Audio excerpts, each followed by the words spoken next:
মিছিলের মুখ, কবি সুভাষ মুখোপাধ্যায়।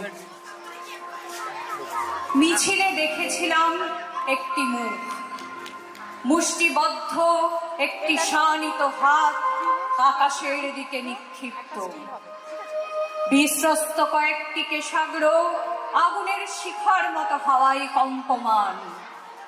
ময়দানে মিশে গেলেও ঝঞ্ঝা ক্ষুব্ধ জনসমুদ্রের ফেনিল চূড়ায় ফসফরাসের মতো জল জল করতে থাকলো মিছিলের সেই মুখ।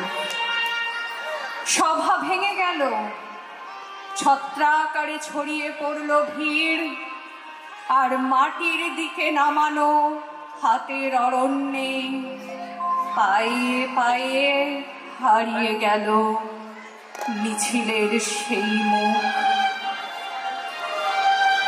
আজও দুবেলা পথে ঘুরি, ভিড় দেখলে দাঁড়াই, যদি কোথাও খুঁজে পাই মিছিলের সেই মুখ।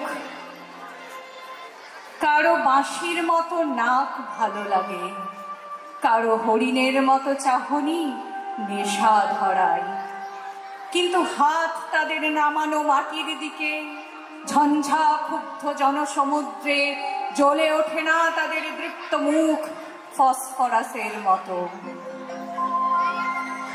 আমাকে উজ্জীবিত করে সমুদ্রের একটি স্বপ্ন, মিছিলের একটি মুখ।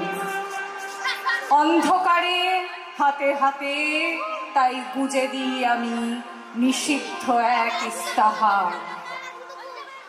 অন্য সব মুখ তখন দুর্মূল্য প্রসাধনের প্রতিযোগিতায় কুৎসিত বিকৃতিকে চাপার চেষ্টা করে, পচা সবের দুর্গন্ধ ঢাকার জন্য গায়ে সুগন্ধি ঢালে।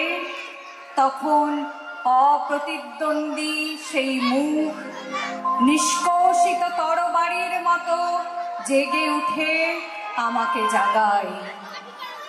অন্ধকারে হাতে হাতে তাই গুজে দিই আমি নিষিদ্ধ এক ইস্তাহার। জরাজীর্ণ ইমারতের ভিত ধসিয়ে দিতে ডাক দিই, যাতে উদ্বেলিত মিছিলে একটি মুখ দেহ পায়। আর সমস্ত পৃথিবীর শৃঙ্খল মুক্ত ভালোবাসা দুটি হৃদয়ের সেতু পথে পারাপার করতে পারে। নমস্কার।